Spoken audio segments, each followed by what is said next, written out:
నమస్తే, welcome to Sri paper news. ముందుగా headlines. SIPB భేటీలో వివిధ పరిశ్రమల ఏర్పాటు ప్రతిపాదనలకు పచ్చ జెండా. ఒప్పందం చేసుకున్న సంస్థలు ఉత్పత్తి మొదలు పెడితేనే లక్ష్యం చేరినట్లన్న సీఎం చంద్రబాబు నాయుడు. మంగళగిరిలో నూతనంగా నిర్మించే 100 పడకల హాస్పిటల్. ఈ నెల 13వ తేదీన లోకేష్ భూమి పూజ. రాజధాని నిర్మాణానికి కేంద్ర ప్రభుత్వ నిధులు మంజూరు. హర్షం వ్యక్తం చేసిన బీజేపీ రాష్ట్ర అధ్యక్షురాలు పురంధేశ్వరి.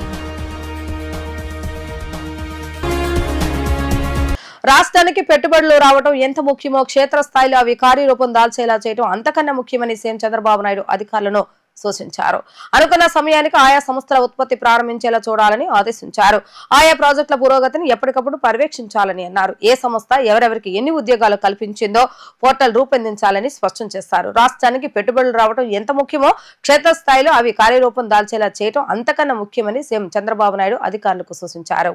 సచివాలయంలో సీఎం అధ్యక్షతన సమావేశమైన రాష్ట్ర పెట్టుబడుల ప్రోత్సాహక బోర్డు వివిధ సంస్థల ప్రతిపాదనలకు ఆమోదం తెలిపింది. రాష్ట్రానికి మరో 31,617 కోట్ల పెట్టుబడులు రానున్నాయని, తద్వారా 32,633 మందికి ఉపాధి లభించనుందని సీఎం తెలిపారు. ఒప్పందం చేసుకున్న పరిశ్రమలు ఉత్పత్తి మొదలు పెడితేనే లక్ష్యాన్ని చేరుకున్నట్లని స్పష్టం చేశారు. పెట్టుబడుల సాధన ఫలితాల క్షేత్రస్థాయిలో కనిపించాలని సూచనలు జారీ చేశారు. ఉద్యోగాలు పొందిన వారి వివరాలతో పోర్టల్ ఏర్పాటు చేయవలసిందిగా సూచించారు.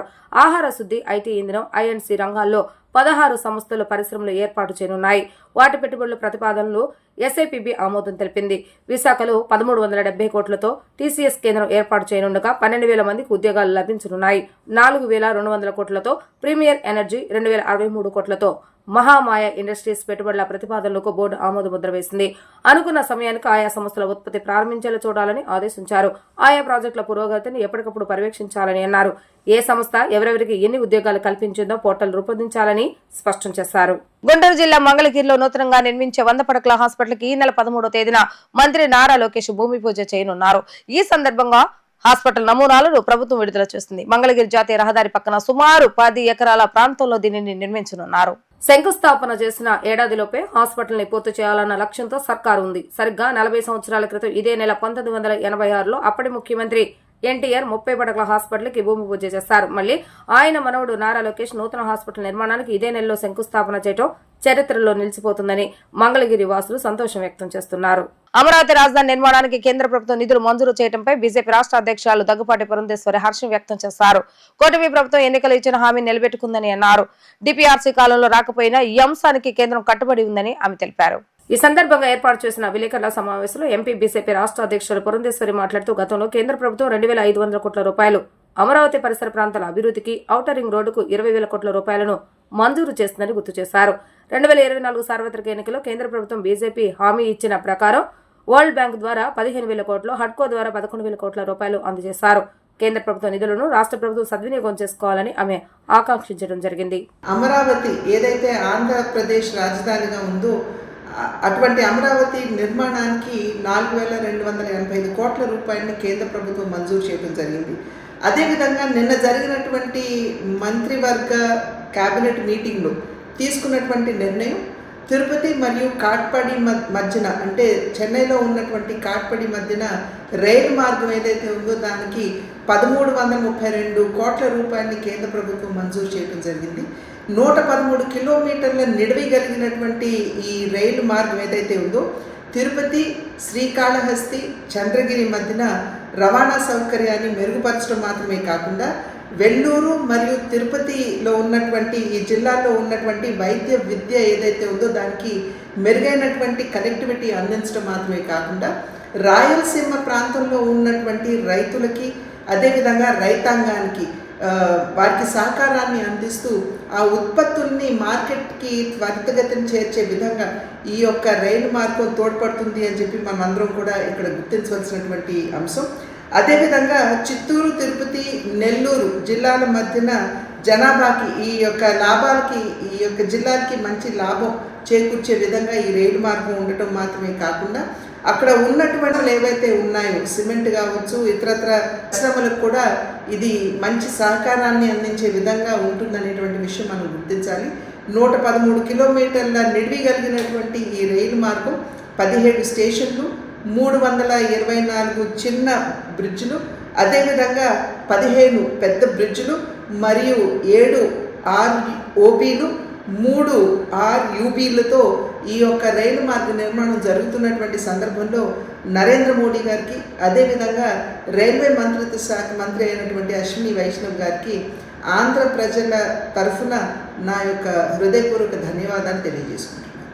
కూటమి పాలన రాష్ట్రంలో రెడ్ బుక్ రాజ్యాంగంతో దారుణమైన పరిస్థితులు నెలకొన్నాయని, ప్రశ్నించే స్వరం ఉండకూడదనే భయానక వాతావరణం సృష్టిస్తున్నారని వైసీపీ అధినేత జగన్మోహన్ రెడ్డి అన్నారు. అయితే ప్రతిచర్య తప్పక ఉంటుందని హెచ్చరికలు జారీ చేశారు.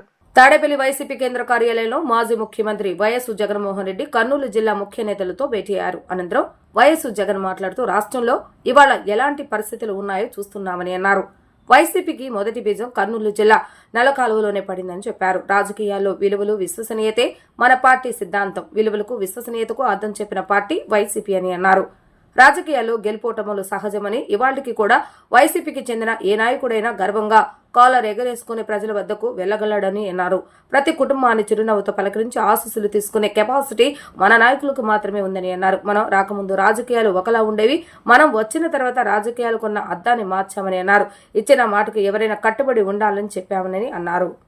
వైఎస్ఆర్ కాంగ్రెస్ పార్టీకి మొట్టమొదట బీజం ఎక్కడ పడింది అని అంటే కర్నూలు జిల్లా నల్లకాలువలోనే పడింది. ఆ రోజు కూడా కేవలం ఒక మాట ఇచ్చినాం. ఆ మాట కోసం ఎందాకైనా కూడా పోయిన పరిస్థితుల మధ్య వైఎస్ఆర్ కాంగ్రెస్ పార్టీ ఆవిర్భవించడం, వైఎస్ఆర్ కాంగ్రెస్ పార్టీ ఈరోజు ఒక బలమైన పార్టీగా ఈరోజు రాష్ట్ర చరిత్రలో ఉండడం, దానికి బీజం కర్నూలు నుంచే పడింది. వైఎస్ఆర్ కాంగ్రెస్ పార్టీ ఐడియాలజీ ఏమిటి, సిద్ధాంతం ఏమిటి అని ఎవరైనా ఒక్కసారి కళ్ళు మూసుకొని ఆలోచన చేస్తే కంటికి కనిపించేది రెండు కనిపిస్తాయి. ఒకటి, విలువలతో కూడిన రాజకీయాలు చేయడం. రెండవది, విశ్వసనీయత అన్న పదానికి అర్థం చెప్పిన పార్టీ ఏదైనా రాష్ట్ర చరిత్రలో ఉంది అంటే అది వైఎస్ఆర్ కాంగ్రెస్ పార్టీ అని చెప్పి కూడా గర్వంగా చెప్తాం. నిజంగా ఈ 2 పదాలే వైఎస్ఆర్ కాంగ్రెస్ పార్టీ నడిపించి, నాలో ఈ గుణాలను చూసి మీరంతా కూడా నాకు తోడుగా ఇన్ని సంవత్సరాల పాటు అడుగు వేశారు. ఈరోజు నేను ఒకటి చెప్తా ఉన్నా, రాజకీయాలలో గెలుస్తాం, ఓడిపోతాం, ఇది వేరే విషయాలు. కానీ ఈ రోజుకి కూడా ఖచ్చితంగా ఒకటైతే చెప్తాను, వైఎస్ఆర్ కాంగ్రెస్ పార్టీకి సంబంధించిన ఏ నాయకుడైనా కూడా, ఏ జెడ్పీటీసీ అయినా, ఏ ఎంపీటీసీ అయినా, ఏ సర్పంచ్ అయినా, ఏ వార్డు మెంబర్ అయినా, ఏ కార్యకర్త అయినా కూడా, జిల్లా స్థాయి నుంచి గ్రామ స్థాయి వరకు ఏ నాయకుడైనా, ఏ కార్యకర్త అయినా కూడా గర్వంగా కాలర్ ఎగరేసుకొని ఏ ఇంటికైనా వెళ్ళి ఆ ఇంట్లో చిక్కటి చిరునవ్వుల మధ్య వాళ్ళ ఆశీస్సులు తీసుకునే కెపాసిటీ, వాళ్ళ ఆశీస్సులు తీసుకునే పరిస్థితి ఏ నాయకుడికైనా ఉంది అని అంటే అది ఒక్క వైఎస్ఆర్ కాంగ్రెస్ పార్టీ నాయకులకు మాత్రమే ఉందని గర్వంగా చెప్పగలం. ఎందుకనంటే మనం రాకమునుపు రాజకీయాలు ఒక మాదిరిగా ఉండి, మనం వచ్చిన తర్వాత రాజకీయాలకు అర్థం ఇది అని చెప్పి తిరగరాసిన చరిత్ర ఏ పార్టీకైనా ఉంది అని అంటే అది ఒక వైఎస్ఆర్ కాంగ్రెస్ పార్టీకి మాత్రమే ఉంది అని కూడా గర్వంగా చెప్పగలుగుతా. అప్పుల వంకతో ఎన్నికల హామీలకు పంగనామాలు పెట్టొద్దంటూ పెంచిన గ్యాస్ ధరలను తగ్గించాలంటూ ప్రగతిశీల మహిళా సంఘం POW ఎన్టీఆర్ జిల్లా కమిటీ ఆధ్వర్యంలో విజయవాడ ధర్నా చౌక్ లో మహిళలు ధర్నా నిర్వహించారు. అప్పుల వంకతో ఎన్నికల సమయంలో ఇచ్చిన సూపర్ 6 హామీలను టీడీపీ ప్రభుత్వం అమలు చేయటం లేదని సంఘం రాష్ట్ర నాయకురాలు పద్మ ఆరోపించారు. తక్షణమే సూపర్ 6 హామీలను అమలు చేయాలని, పెంచిన గ్యాస్ ధరలను తగ్గించాలని ఆమె డిమాండ్ చేశారు. కూటమి ప్రభుత్వం హామీలిచ్చి గత ప్రభుత్వ వైఫల్యాలని ఎత్తి చూపుతూ తాము ప్రభుత్వంలోకి వచ్చిన తర్వాత, అధికారంలోకి వచ్చిన తర్వాత ఇంతకన్నా బేషుగ్గా ప్రజలకి అన్ని సంక్షేమ పథకాలు వర్తింపజేస్తామని చెప్పి ఊరూరు వాడవాడలా గల్లీలు తిరిగి సూపర్ 6 పథకాలని అమలు చేస్తామని చెప్పి ఎన్నో వాగ్దానాలు చేశారు. కానీ ఇప్పుడు వాస్తవానికి 2 పథకాలు తప్పించి, అది కూడా దీపం పథకం కూడా అందరికీ వర్తించట్లేదు. తల్లికి వందనం లేదు, ఆడబిడ్డ నిధి నీకు నీకు నీకు నీకు అని చెప్పారు, అది లేదు.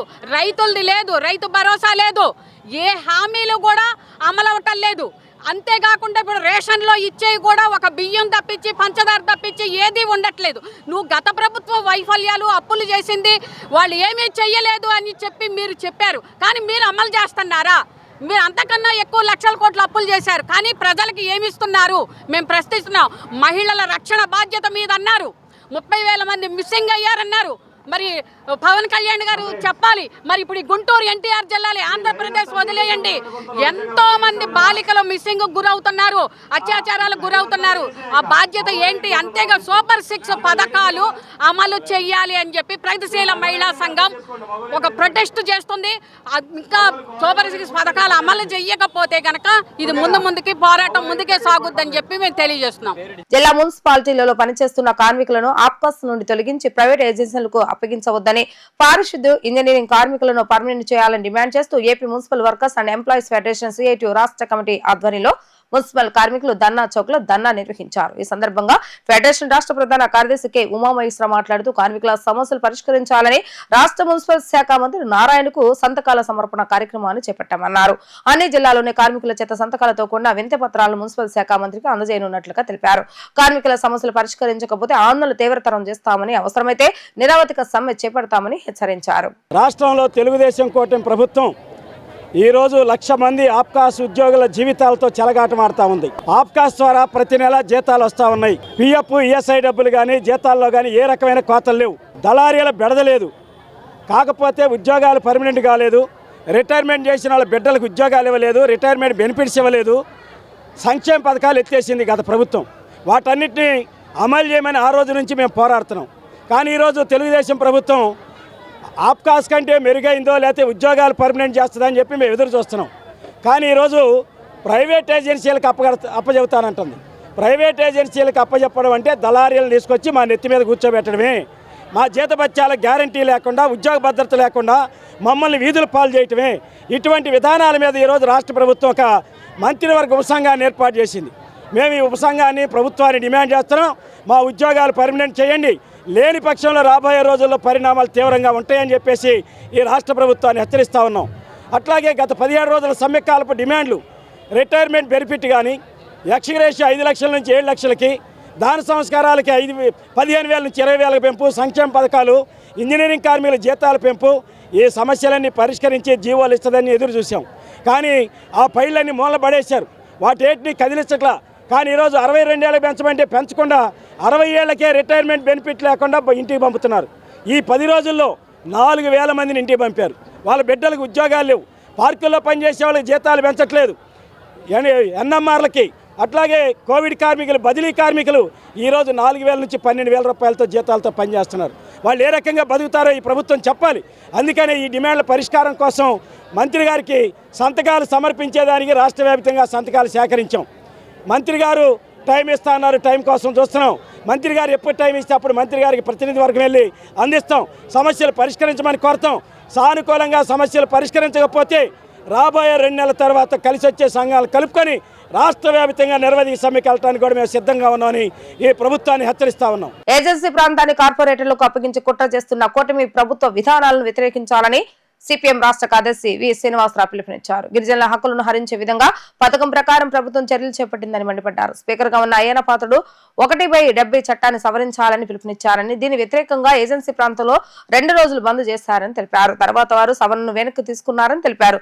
సుంగాలు విధిస్తూ దేశాన్ని అసభ్యకర పదజాలంతో దూషించిన అమెరికా అధ్యక్షుడు డొనాల్డ్ ట్రంప్ కు వ్యతిరేకంగా మోడీ ప్రభుత్వం పెదవి విప్పలేదని మండిపడ్డారు. అంతర్జాతీయంగా క్రూడ్ ఆయిల్ తగ్గితే పెట్రోల్ గ్యాస్ ధరలు పెంచడం సవాలుపై పేలాలు ఏరుకున్నట్లుగా ఉందని ఎద్దేవా చేశారు. 13న జరిగే మత సామరస్య శంఖారామం జాతీయ సదస్సుకు సిపిఎం మద్దతు ప్రకటిస్తుందని ఆయన తెలిపారు. మన స్పీకర్గా ఉన్నటువంటి అయ్యన్న పాత్రుడు 3 నెలల క్రితం ఏజెన్సీ 170 చట్టాన్ని సవరించాలని ముందు ప్రతిపాదించాడు. దానికి వ్యతిరేకంగా 2 రోజులు బంద్ జరిగింది. పిలిపించారు. చంద్రబాబు నాయుడు క్లారిఫికేషన్ ఇచ్చిన తర్వాత ఒక అడుగు వెనక్కి తగ్గి వాళ్ళు 2వ రోజు బంద్ను ఉపసంహరించుకున్నారు. ఆ తర్వాత తెలుగుదేశం ఎమ్మెల్యే చేత అసెంబ్లీలో నాన్ ట్రైబల్ ఉద్యోగాల పేరుతోటి వాళ్ళకి నాన్ ట్రైబల్కి ఇళ్ల స్థలాలు కేటాయిస్తామని చెప్పిన పేరుతోటి ఒక ప్రకటన చేయించారు. అంటే భూమి మీద గిరిజనులకు ఉండేటువంటి హక్కుని ఒక్కొక్క అడుగు వెనక్కి లాగేదానికి ఒక పథకం ప్రకారం జరుగుతున్నది. మొన్న 3 రోజుల క్రితం పవన్ కళ్యాణ్ గారు, మన డిప్యూటీ సీఎం పవన్ కళ్యాణ్ గారు అరకు ప్రాంతంలో పర్యటించి అక్కడ కూడా అభివృద్ధి కార్యక్రమాలకి, రోడ్లకి, వాటికి వీటికి శంకుస్థాపనలు, ప్రారంభోత్సవాలు చేస్తూనే టూరిజం అభివృద్ధి పేరుతోటి పెద్ద ఎత్తున కంపెనీలని ఆహ్వానించడానికి సిద్ధపడుతున్నది. అక్కడ అప్పటికే పవన్ కళ్యాణ్ గారికి మా పార్టీ తరఫున, అదేవిధంగా ఆదివాసీ సంఘాలు, గిరిజన సంఘాలు మెమొరాండాలు కూడా ఇచ్చినాయి. 170ని అది ఒక ప్రత్యేకమైన చట్టం మన ఏజెన్సీ ప్రాంతంలో రాజ్యాంగంలోని 5వ షెడ్యూల్ ప్రకారం 170 చట్టాన్ని మన రాష్ట్ర ప్రభుత్వం ఉమ్మడి రాష్ట్రంలోనే మనం ఆమోదించుకున్నాం. ఆ తర్వాత పెసా చట్టం అంటే గ్రామ సభలు ఏర్పాటు చేసి, ఈ మధ్యన ఎన్నికలు కూడా జరిగాయి, గ్రామ సభలు ఏర్పాటు చేశారు. ఈ గ్రామ సభల అనుమతి లేకుండా అక్కడ ఏమీ భూమి ఒక్క సెంటు కూడా ఎవరికి ఇతరులకి కేటాయించడానికి లేదు. మన భారతదేశపు ఆత్మగౌరవాన్ని, భారతీయ ఆత్మగౌరవాన్ని అమెరికాకి మోడీ తాకట్టు పెట్టాడు. పేరుకేమో రోజు దేశభక్తి గురించి, భరతమాత గురించి మాట్లాడతారు. భరతమాత ఆత్మని తీసుకుపోయి అమెరికాకి తాకట్టు పెట్టారు. ప్రపంచం ఇప్పుడు నిన్న ట్రంప్ మాట్లాడినటువంటి మాటలు వింటే ఎవరికైనా సరే ఆగ్రహ వేషాలు వస్తాయి. బూతులు తమ దేశంతో సాగిలపడి ప్లీజ్ ప్లీజ్ ప్లీజ్ సార్ అని చెప్పి మా కాళ్ళ దగ్గరకు వచ్చి చెబుతున్నారని బూతులు మనం ఇక్కడ మాట్లాడుకోవటానికి వీలు లేనటువంటి బూతులు ఉపయోగిస్తే ఒక దేశాల గురించి, ఇండియాతో సహా వాళ్ళతో ఒప్పందం బేరసారాలు ఆడే దేశాలన్నిటితోటి బూతులు తిడితే కనీసం ఆత్మగౌరవ గల దేశం స్పందించదా? ఇది భరతమాతని తాకట్టు పెట్టడం కాదని అడుగుతున్నాను. మోడీ బూతులు తిడితే వీళ్ళు సహించుకోరు, మేము నెగోషియేట్ చేస్తున్నాం, చర్చలు చేస్తున్నాం, మనకే ఎక్కువ లాభమని జయశంకర్ సిగ్గు లేకుండా ప్రకటిస్తున్నాడు. ఏమి 90 రోజులు రిలీఫ్ ఇస్తే అది మనకి రిలీఫా? అది ఉపశమనమా? ఈరోజు ఆక్వా కానీ, వ్యవసాయ రంగం కానీ, టెక్స్టైల్స్ కానీ, ఇప్పుడు ఫార్మా మీద కూడా వేస్తూ ఉంటున్నారు. ఇప్పటిదాకా ఫార్మా లేదు అనుకుంటున్నాం, ఫార్మా మీద కూడా వేస్తున్నారు. మరి ఈ టారిఫ్లను ఎదుర్కోవడానికి ప్రభుత్వం ఎందుకని సిద్ధపడటం లేదు? ప్రపంచ మార్కెట్లో పెట్రోల్, డీజిల్, ముడి పెట్రోలియం బ్యారెల్కి $60 లోపుగా పడిపోయింది. $75 నుంచి $60 లోపు పడిపోయింది. కానీ పెట్రోల్, డీజిల్ ధర తగ్గించరట. ₹2 అదనంగా ఎక్సైజ్ డ్యూటీ పెంచుతారట. ఈ ఎక్సైజ్ పెంచిన డ్యూటీ కూడా రాష్ట్రాలకు రాదు, సెస్ పేరుతోటి కేంద్రానికే పోతుంది. అంటే ఏమనాలి దీన్ని? ప్రజల మీద భారం 38,000 కోట్ల రూపాయలని ఈ సెస్ వేసి అదనంగా ప్రభుత్వం పన్ను రాబట్టుకుంటుంది. ఇది శవాల మీద పేలాలు ఏరుకోవటం అంటారు. అంతర్జాతీయంగా రేటు తగ్గితే తగ్గిన రేట్లను వినియోగదారులకు పాస్ ఆన్ చేయాల్సింది పోయి ప్రభుత్వం పన్ను పెంచే ఖజానాలు వేసుకోవటం, దీన్ని ఏమనాలి? ఇది పేదల కోసం తెలుగుదేశం ప్రభుత్వం చేపట్టిన ₹5కే కడుపు నిండా భోజనం నింపే అన్నా క్యాంటీన్ల వంటి మంచి కార్యక్రమాలు చేపట్టామని ఎమ్మెల్యే బొండా ఉమా అన్నారు. స్ఫూర్తి ప్రదాత, రాజ్యాంగ నిర్మాత, భారతరత్న డాక్టర్ బాబాసాహెబ్ అంబేద్కర్ ఆశయ సాధనే లక్ష్యంగా పనిచేస్తామని వారి సందర్భంగా తెలియజేశారు. విజయవాడ సెంట్రల్ నియోజకవర్గంలోని 63వ డివిజన్ రాజీవ్ నగర్ లో central SSL general secretary Bejjam Jayapal ఆధ్వర్యంలో రాజ్యాంగ నిర్మాత భారతరత్న బాబా సాహెబ్ డాక్టర్ బిఆర్ అంబేద్కర్ విగ్రహ ఆవిష్కరణ కార్యక్రమం ఘనంగా నిర్వహించారు. ఈ కార్యక్రమానికి ముఖ్య అతిథిగా ప్రభుత్వ విప్ సెంట్రల్ నియోజకవర్గ శాసనసభ్యులు బోండా ఉమామేశ్వరరావు హాజరై విగ్రహ ఆవిష్కరణ చేశారు. అంబేద్కర్ విగ్రహానికి పూలమాలు వేసి నివాళులు అర్పించారు. అనంతరం అన్నదాన కార్యక్రమాన్ని ప్రారంభించారు. ఈ సందర్భంగా బోండా ఉమా మాట్లాడుతూ తెలుగుదేశం ప్రభుత్వం డాక్టర్ బిఆర్ అంబేద్కర్ కళలను ముందుకు తీసుకుని వెళుతూ రాష్ట్రంలోని ప్రజలందరికీ సంక్షేమం అందే విధంగా చర్యలు చేపడుతుందని అన్నారు. దేశంలోనే తొలిసారిగా ఎస్సీ వర్గీకరణపై ముందడుగు వేసిన పార్టీ తెలుగుదేశం పార్టీ అని చెప్పారు. పేదల కోసం తెలుగుదేశం ప్రభుత్వం చేపట్టిన ₹5కే కడుపు నిండా భోజనం నింపే అన్నా క్యాంటీన్ వంటి మంచి కార్యక్రమాలు చేపట్టామన్నారు. స్ఫూర్తి ప్రదాత, రాజ్యాంగ నిర్మాత, భారతరత్న డాక్టర్ బిఆర్ అంబేద్కర్ ఆశయ సాధనే లక్ష్యంగా ప్రభుత్వం పనిచేస్తుందని అన్నారు. నగరపాలక సంస్థ టీడీపీ ఫ్లోర్ లీడర్ నిల్బండ్ల బాలస్వామి మాట్లాడుతూ దేశానికి అంబేద్కర్ అందించిన సేవలు చిరస్మరణీయమని అన్నారు. అటువంటి మహనీయుల నిలువెత్తు విగ్రహాన్ని రాజనగర్ లో ఏర్పాటు చేసిన బెజ్జం జైపాల్ మిత్ర బృందాన్ని అభినందించారు. బాబాసాహెబ్ బిఆర్ అంబేద్కర్ గారి 134వ జయంతి సందర్భంగా ఆ మహానుభావుడు అంబేద్కర్ గారి విగ్రహాన్ని ఆవిష్కరించుకోవడం జరిగింది. చాలా సంతోషం. దానికి స్థానిక కార్పొరేటర్ మా సోదరి తిరుపతమ్మ కానీ, డివిజన్ నాయకులు కానీ అందరూ కూడా సహకరించినటువంటి అందరికి కూడా హృదయపూర్వక అభినందనలు తెలియజేస్తా ఉన్నాను. ఈరోజు బాబాసాహెబ్ బిఆర్ అంబేద్కర్ గారి ఆశయాల్ని, అంబేద్కరిజాన్ని వాడవాడలా తెలియజేయాల్సినటువంటి బాధ్యత, భావితరాలకు తెలియజేయాల్సిన బాధ్యత మనందరి మీద కూడా ఉంది.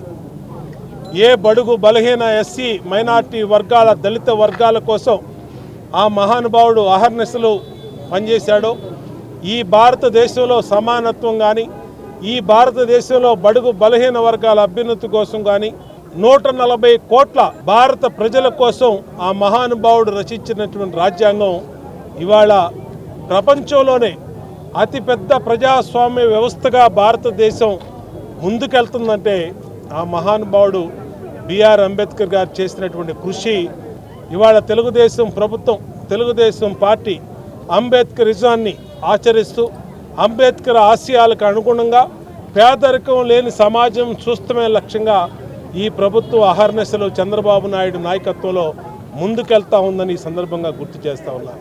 ఖచ్చితంగా ఆ మహానుభావుడు అంబేద్కర్ గారు కానీ, అలాగే బాబు జగజ్జీవన్ రావు కానీ ఏ పేద వర్గాల కోసం, ఎస్సీ వర్గాల కోసం, దళిత వర్గాల కోసం కలలు కన్నారో ఆ కలలు నెరవేర్చే విధంగా ముందుకెళ్తాం. ప్రజాస్వామ్యంలో మరి పేదరికం లేని సమాజం చూస్తమే లక్ష్యంగా ముఖ్యంగా ఎస్సీ, మైనార్టీ, బీసీ వర్గాల కోసం అహర్నిశలు వాళ్ళ అభ్యున్నతి కోసం పనిచేస్తామని తెలియజేసుకుంటూ ఆ మహానుభావుడి విగ్రహాలు ప్రతి చోట్ల పెట్టాలి. జిల్లా పరిషత్ ఉపాధ్యాయులతో సమాన అవకాశాలు కల్పించాలని ప్రోగ్రెసివ్ మున్సిపల్ టీచర్స్ ఫెడరేషన్ రాష్ట్ర అధ్యక్షులు సోమ రౌతు శ్రీనివాసరావు డిమాండ్ చేశారు. 2022 సంవత్సరంలో మున్సిపల్ టీచర్స్ పరిపాలన, పర్యావరణ బాధ్యతలు స్కూల్ ఎడ్యుకేషన్ కు అప్పగిస్తూ జీవో నెంబర్ 84ను విడుదల చేస్తారని తెలిపారు. గాంధీనగర్ ప్రెస్ క్లబ్ లో ఏర్పాటు చేసిన విలేకరుల సమావేశంలో ప్రోగ్రెసివ్ మున్సిపల్ టీచర్స్ ఫెడరేషన్ రాష్ట్ర అధ్యక్షులు సోమ రౌతు శ్రీనివాసరావు మాట్లాడుతూ 2022 సంవత్సరంలో మున్సిపల్ టీచర్స్ పరిపాలన, పర్యావరణ బాధ్యతలు స్కూల్ ఎడ్యుకేషన్ కు అప్పగిస్తూ జీవో నెంబర్ 84 విడుదల చేస్తారని తెలిపారు. నాటి నుంచి మున్సిపల్ ప్రధానోపాధ్యాయులకు డీడీఓ అధికారాలు, అరకొర పదోన్నతులు తప్ప స్కూల్ ఎడ్యుకేషన్ తమకు ఏ మేలు చేయలేదన్నారు. 6 పాయింట్ ఫార్ములా ప్రకారం మల్టిపుల్ కౌన్సిల్ రద్దు అయినా ఇంకా కొనసాగిస్తున్నారని ఆరోపించారు. పరబృతుకు తక్షణమే స్పందించి municipal education unified services rules విడుదల చేసి బదిలీల చట్టం రూపొందించాలని, ప్రాథమిక పాఠశాలను ఉన్నత పాఠశాలలుగా అప్గ్రేడ్ చేయాలని, భాషా పండితుల సమస్యలు పరిష్కరించాలని, అంతర్జిల్లా బదిలీలు చేపట్టాలని, పదోన్నతుల్లో 70.3% పాటించాలని, జీపీఎస్ ఖాతాలు ఏర్పాటు చేయాలని, మోడల్ స్కూల్ ప్రారంభం తదితర సమస్యలను పరిష్కరించాలని కోరారు. సమావేశంలో సమైక్య ప్రధాన కార్యదర్శి పోలిమెట్ల సుమంత్, రాష్ట్ర కార్యవర్గ సభ్యులు పరకండ్ల శ్రీనివాసరావు, కొండూరు శ్రీనివాసరావు, తెనాలిపట్నం కార్యదర్శి ఎం సుబ్బారెడ్డి తదితరులు పాల్గొన్నారు.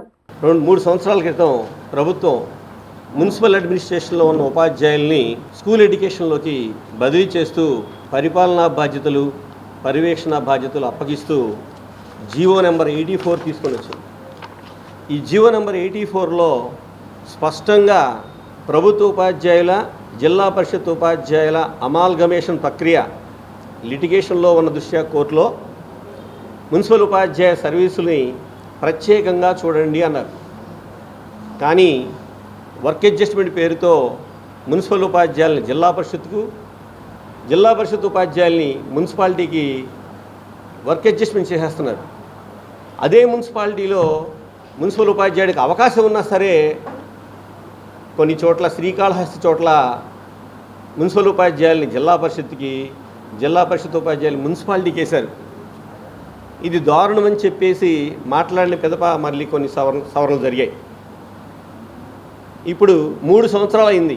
మున్సిపల్ అడ్మినిస్ట్రేషన్లో మున్సిపల్ ఉపాధ్యాయులకి సరిగా జరగడం లేదు, వాళ్ళకి అభివృద్ధి లేదు అని స్కూల్ ఎడ్యుకేషన్ తీసుకొచ్చారు. స్కూల్ ఎడ్యుకేషన్లోకి వచ్చిన తర్వాత మున్సిపల్ హెడ్ మాస్టర్లకు డీడీఓ అధికారాలు ఇవ్వడం తప్పితే మొన్న ఈ మధ్యన నవంబరు, జనవరిలో ప్రమోషన్లు ఇచ్చారు.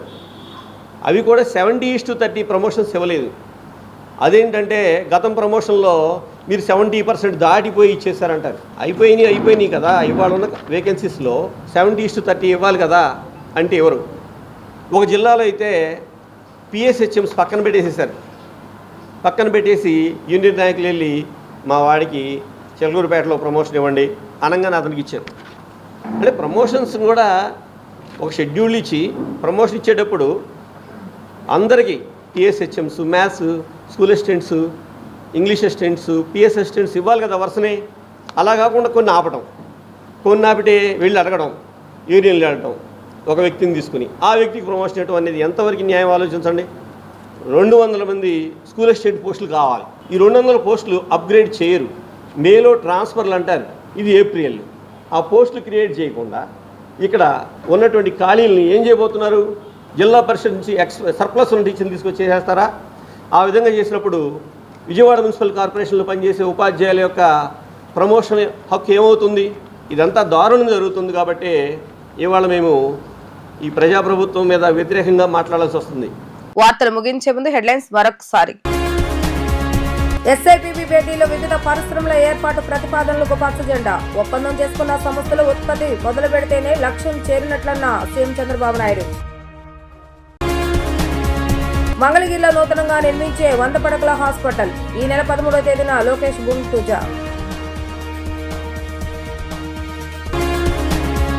రాజధాని నిర్మాణానికి కేంద్ర ప్రభుత్వ నిధులు మంజూరు. హర్షం వ్యక్తం చేస్తున్న బీజేపీ రాష్ట్ర అధ్యక్షురాలు పురంధేశ్వరి.